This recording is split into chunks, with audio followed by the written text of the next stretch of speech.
Do you ever feel like you're constantly running on fumes, pushing to make it all happen, even when your body and your brain are begging you to slow down? You tell yourself, once I get through this one thing, once I finish things up, then it'll get slower. Then I can rest. Only that time never seems to come and it never ends. So what if the problem isn't that you don't have enough time or motivation? It's that your energy is out of alignment. Today, we're exploring what energetic capacity really means and how to rebuild the fuel that keeps your success feeling sustainable. Welcome back to the Conscious Edge podcast. I'm your host, Alecia St. Germain, founder of the Conscious Edge, where I help women business owners expand what they can hold energetically, emotionally, and financially so they can create success that feels sustainable and fulfilling. So this episode is kicking off the capacity series. If you heard the podcast last week, I talked about the 5 dimensions of capacity and the cycle of transformation. So I thought it would be really supportive for you to share with you what we talked about in the first session of the capacity series, where we were talking about energetic capacity. We talked about how to notice when you're leaking energy and why doing more and putting more effort in is actually keeping you stuck versus getting really focused and putting your energy into a few key things is going to help you move forward faster than continuing to grind it out. And then we also looked at what does it really take to lead and build from a place of overflow instead of depletion. So if you want to go deeper and follow along with the full series, you can still join live at consciousedge.com/capacity. And if you want help to see exactly where you're leaking energy and what you can do about it, I invite you to take the Conscious Capacity Assessment at consciousedge.com/assessment. Okay, so let's dive in. Hey, you leader, entrepreneur, business owner, solopreneur, whatever you call yourself, we know you're a visionary business builder, wealth seeker looking to combine a passion for doing good with leading consciously. It's time to shift from a traditional focus of pure wealth accumulation to one that integrates well-being and fulfillment. You're here for a purpose, and it's time to shine your light. So here we go.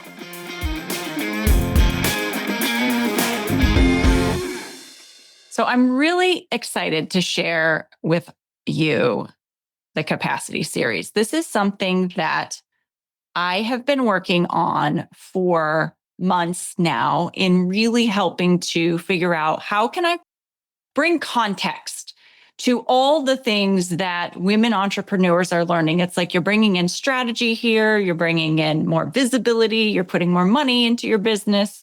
You're doing all these different things. And how do you look at this in a very cohesive way that helps you figure out how to expand what you can hold so that success feels a lot more sustainable? So we're going to go through 5 dimensions of capacity over the coming weeks. And I think that it's going to make a big difference for a lot of people. I oftentimes hear this idea that someone is feeling stuck. And when you've hit a capacity, it feels like a plateau. Like no matter what you throw at the problem, no matter what you try, who you hire, it always seems like you can only get to a certain level. And that's not a stuckness, that's about capacity. So this series is designed to help us look at 5 dimensions of capacity: energy, emotions, finances, time, and relationships. Today, we're going to focus on the energy reset, which is leading from alignment, not overdrive. So sometimes we have this belief that if we just work harder, it should work out. We should get more productivity. We should get better results. And that's not always the case of what happens. So let's talk a little bit about what capacity actually means. Being more productive is not the answer. If I just work harder, then I'll get there. That is the fast track to burnout. So if you think about capacity as a cup here, and you're putting in, maybe you're increasing visibility, you've got a number of goals, You might be looking at several strategies and opportunities, and you start to add all of these to your capacity cup and pouring more in to try to solve this problem to get to that next level doesn't do anything except create overflow. So eventually your cup gets so full, everything starts to flow out, and yet the productivity is the same. And sometimes we even create a big mess all over the table. So, what capacity actually means is that you're expanding what you're capable of holding. And there's a number of ways that we do that. And that's what we're going to be talking about over the next several weeks. When we think about how do we now expand capacity, I want to take you on the journey of conscious transformation for just a moment. So, the first step is we create an awareness around it. We see it. We see that we have a capacity challenge and we enter into a loop. And I'll explain why this is a loop in just a moment. Then, once you're aware that you've hit your capacity, you're at your limit of what you can do with everything that's available to you, your knowledge base, the people that are there to support you, your financial situation, you then have to make the conscious choice to move into activation, which means I choose to expand my capacity. Now, there's a podcast episode actually that's coming out tomorrow morning on Tuesday.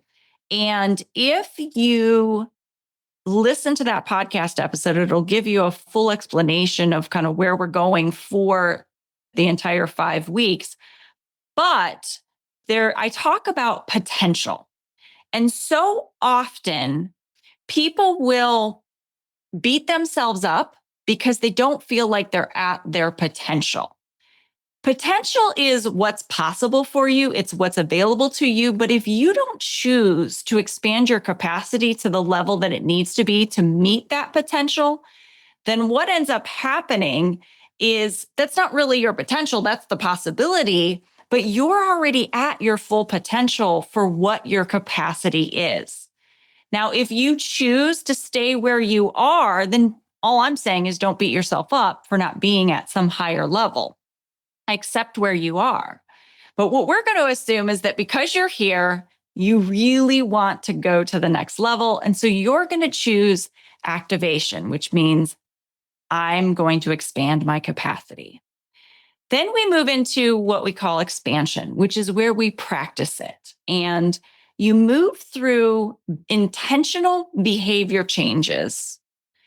We want to do this in a really safe way so that we don't as soon as you butt up against that capacity, if you go a little too far, sometimes you can create negative results, which will have you shrink back down and not want to go near that limit again. So when you think about situations where you didn't get the results that you wanted, you got undesirable results, and you thought, I'm done with this, I don't want to do this anymore.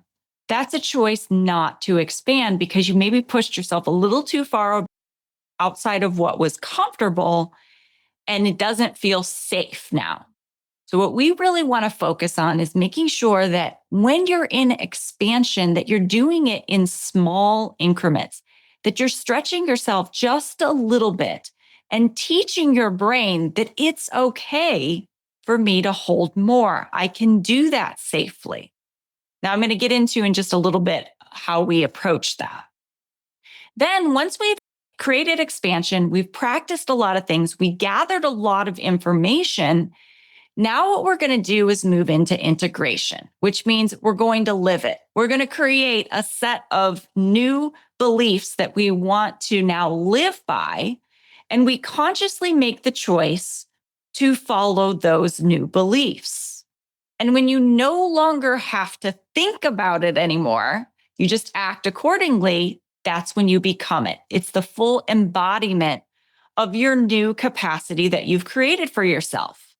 Now, why do we have it in a circle? Because with each new thing that you go after, with each new life circumstance that is thrown at you, which is not your choice, right? There are things that you choose, and then there are life circumstances that cause us to need to expand, like becoming a parent, losing a loved one, being a caregiver, having the market circumstances shift and the political environment change what's possible for us. These external forces can make it so that we need to expand our capacity.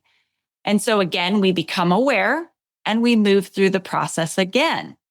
But with each new level you go to, you have tools that you've been using and practice that you've been having, and it becomes easier. It's not quite as challenging as it was before. All right, so we're going to start with awareness. Now, to give you some context around awareness, we're going to do this in my leadership rhythm. To give you a starting place, I'm going to share with you my leadership rhythm. And this is very much mirrors the idea of mind, body, and soul and how it is put into practical, like how you might see it out in the world.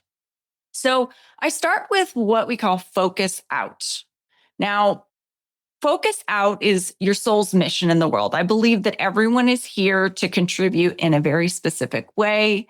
There are things that you feel called to, little inklings that talk to you. And it's where we find fulfillment. When we are fully expressed and we're focusing out, it gives us a lot of fulfillment when we are in our purpose. It gives us direction and tells us where we want to go. You'll hear in some of the coaching that you're given, to be outward focused and to really serve people. But what happens sometimes is that you give and give and give at the detriment of yourself. So to only focus out doesn't work. We also have to focus in to make it sustainable. And then the path we follow, the strategy and the leverage is what we focus on. So if you think about focus out as your soul's expression of what you're here to do, your focus on is your mind going to work on the strategy and the leverage and bringing in the right people. And the focus in is where we take care of our body because that's our tool to do good work in the world. This is where restoration and sustainability happen. So being able to create that balance between all three, when you're looking at what you're doing, if you don't have a balance in these, you're going to leak energy. And if something is out of alignment, then it becomes where you wake up and you're fatigued and you're tired and you're not excited about what you're doing. Maybe because you don't know what direction you're headed, or maybe because you have direction, but your body is really broken down because you haven't been taking care of it. Or maybe you're focusing on the wrong things and getting trapped in doing busy work as opposed to things that really matter. So as we go forward in the series, we're going to cover focus on and focus in later sessions. But what I really want to start with is focusing out, because what this does is it tells us where are you headed. And so often when someone comes to me, maybe they have a specific goal, like I want to create $1 million business, or I want to have 100 doors, or they have this very specific, tangible goal. What happens is if we don't put some kind of purpose or contribution with that, it just becomes an achievement that in order for you to feel fulfillment, again, you've got to keep achieving. Whereas if you can see the good work that you're actually doing in the world and you can see how you make a difference and you move through life like your life matters and makes a difference for other people, that is going to actually generate energy in your capacity from inside of you. You can literally generate that from inside of you because you feel moved and called by this mission that you're on. So we're going to start with focus out. And I'm going to be getting in and asking you a few questions as well.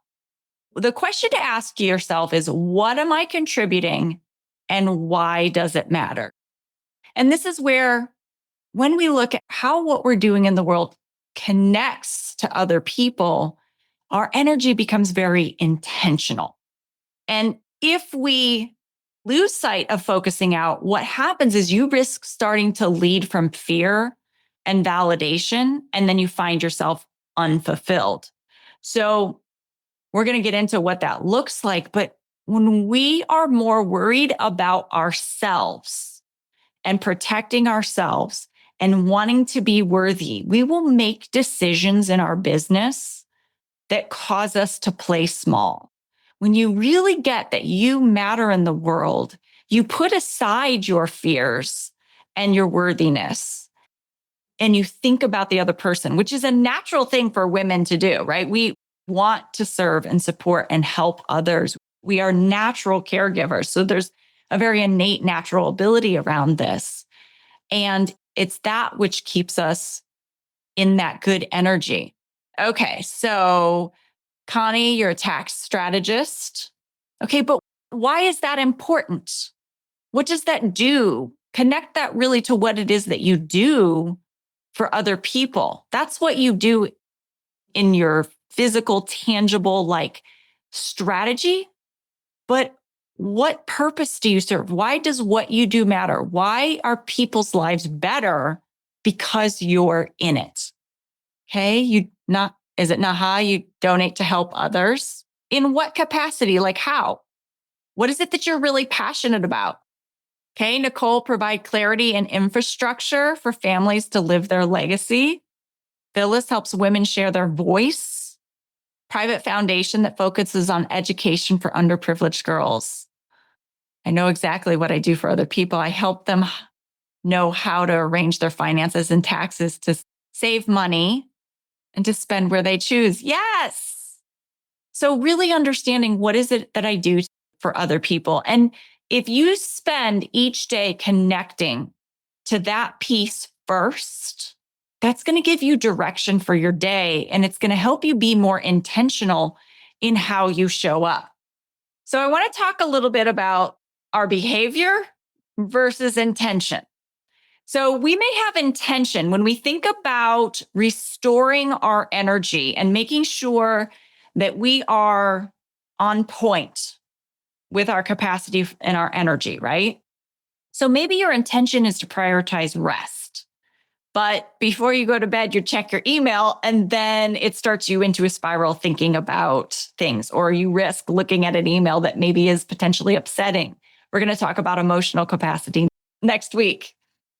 Maybe your intention is to stay focused on your vision because it's really important to you and you're driven by something bigger than yourself to create this, but you say yes to too many opportunities.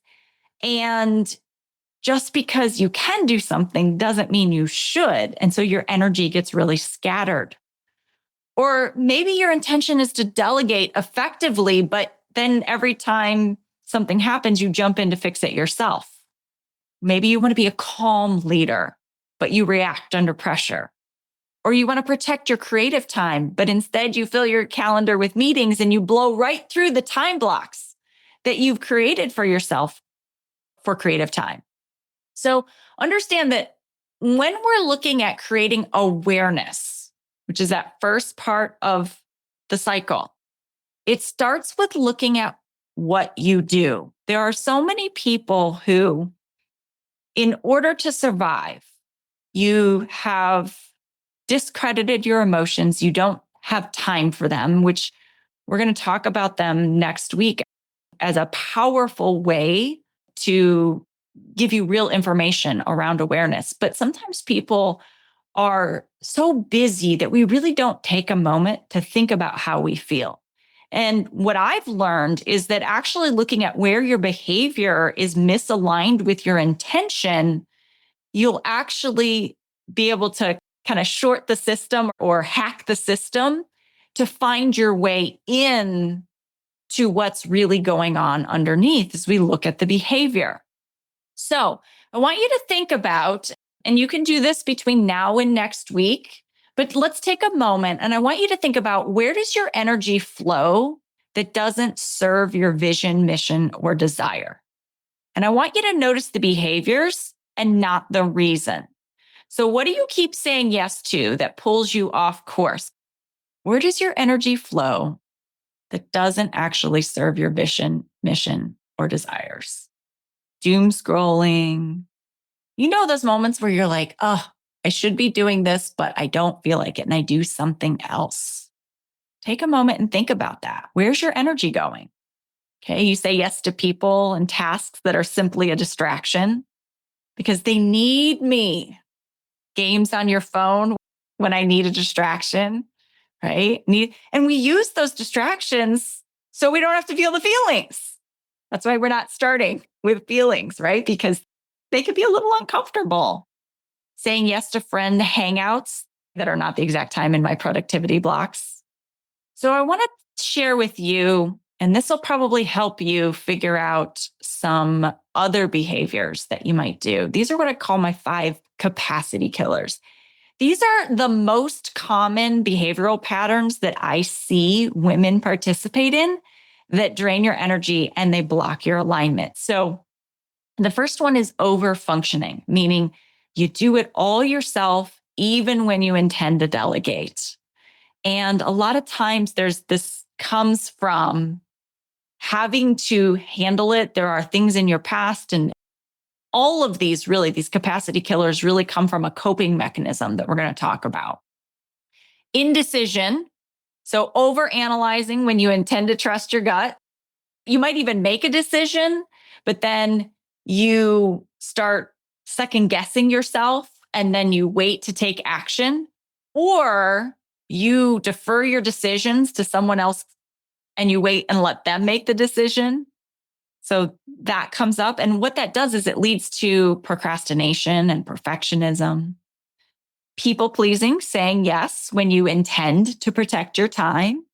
Negative self-talk, which is shrinking when you intend to own your authority. So this looks like imposter syndrome. A lot of times is that there's a not enoughness that comes up for a lot of people. And then the last one is isolation. So it's hiding when you intend to connect and be visible. And you suffer alone in silence because I've had some circumstances where someone has said to me that they're an introvert. And my experience of them is that they're extroverted. They get so excited when they're around other people, and they will always choose to be with other people as opposed to choosing to be alone. But they have shut down so much to the point where it is more painful to be out with others and visible and connecting than it is to be alone. And yet they're extroverts. They're just not in alignment from the internal side and the external side. So I want you to understand that these things that you do, they are not flaws. We can be so hard on ourselves. Like, I should be better. I should do this. All the strategies and tactics, the time blocking, the ways that you hire, the processes for making a decision. I shouldn't be so mean to myself. All of those things. I have to go out and network, right? Those are all tactical strategies, but if that is rubbing up against your system of self-protection, then you're going to hold back. So I'm curious, which of these 5 capacity killers do you see showing up in your life? Who are my overfunctioners, indecision, people-pleasing, negative self-talking isolators? We're going to get into people-pleasing a lot more in later sessions. In session number 5, I think we talk about relationships, and that's or 4 when we talk about time, because people pleasing is very often going to rub up against our time capacity quite a bit. Parts of all of them, a little bit of all, but these aren't flaws. So we can forgive ourselves. These are coping mechanisms because your brain has an immune system for change. And so what happens is there's this unconscious safety mechanism that when it sees change, it automatically says change is bad. We are hardwired to believe that change is bad. So when something new comes up, a new circumstance, my husband just sent me a text this morning. We're getting a new insurance company through his work. So immediately I was like, oh my gosh, I hope that they still take our providers. And then I had to back that right up and say, well, hang on, this might not be bad. maybe this is going to open up providers that we couldn't have before or additional coverage that we didn't have. So not automatically thinking that any change that happens is bad, but it resists that change because it feels that our sense of safety, worth, and belonging are at risk. And so what happens is it runs these big assumptions, and this is based on a coaching methodology called Immunity to Change by Robert Keegan and Lisa Leahy. This is their life's work, and it's a methodology that I'm certified in. And what happens in this process is your brain runs these big assumptions, and these are hidden beliefs like, if I slow down, everything will fall apart, or if I disappoint someone, I'll lose respect.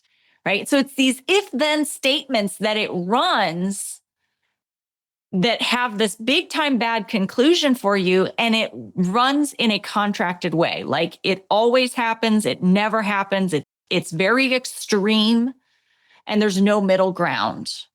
And so it causes you to go into these protective behaviors, the capacity killers, to keep you safe, really, so that nothing bad happens to you. So if I never slow down, then nothing will fall apart. Or if I never disappoint anyone, it makes people pleasing absolutely necessary because then you can never lose respect. Now, consciously, we know that's not true, but unconsciously, our brain cannot tell the difference. And if you don't have an awareness or know what your big assumptions are, then they're going to run you. And you'll do things if you've ever done a behavior and you're like, oh, why do I keep doing that? Or, oh, I don't know why I reacted that way. Because there was an unconscious big assumption running in the background that triggered the protective behavior. It's not laziness. It's not that there's something wrong with you. It's your system trying to protect you from perceived danger. So think of it like this.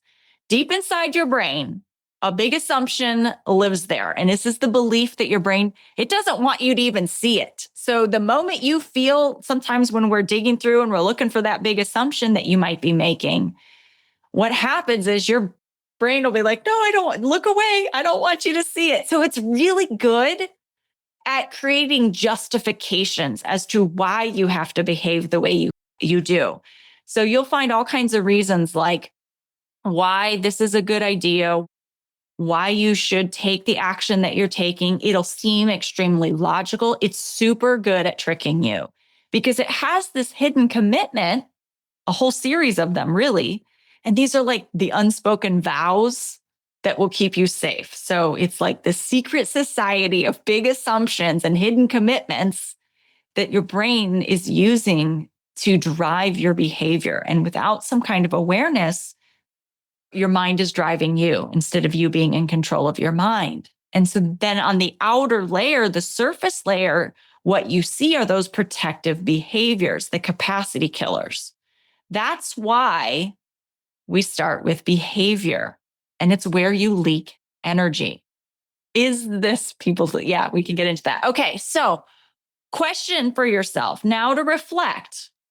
Where are your behaviors out of alignment with your intentions, visions, and desires? And I know this seems very similar to what I asked before, but one was really focused out, like where are my behaviors not in alignment with my vision? This is now bringing this inward, and we're making that shift to behaviors. So where are your behaviors out of alignment with your intentions, vision, and desires? And what might those behaviors be protecting you from? This is what I want you to reflect on this week between now and next session. Because what you discover with these behaviors, this is going to give you more context to work from as we go into next session. So I want you to just notice without judgment. Remember, awareness is progress. So reflect on that this week, and I'll make sure I send this with the recording as well. Now, your next step, awareness is the beginning. We're looking at that behavioral awareness as the first gateway. What I would recommend, if you haven't taken the conscious capacity assessment, go through that assessment between now and next session. It's going to make you stop and think about all of your different dimensions of capacity. And it's going to send that information to me so that I can then tailor this training and give you direct feedback around your capacity. So I would go ahead, take that conscious capacity assessment. That way you can start to get a hold on where you might be leaking your energy and your focus and be getting off course. And then next session, we're going to talk about the emotional advantage, how we turn these reactions that we have into power. A lot of times people feel emotions are weakness, but I think they are a great superpower. So I want you to remember, you don't have to fix your behavior yet. I just want you to see it. That's how alignment begins.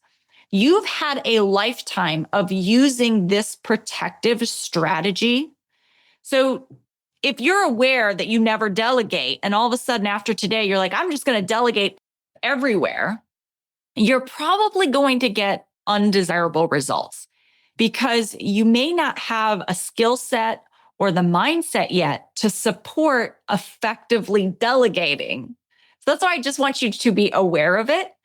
But just a simple question like asking yourself, is this people pleasing? Like, am I doing this because I need them to be okay? Or am I doing this because I actually want to do this for someone? Stopping and asking yourself those questions can help preserve your energy.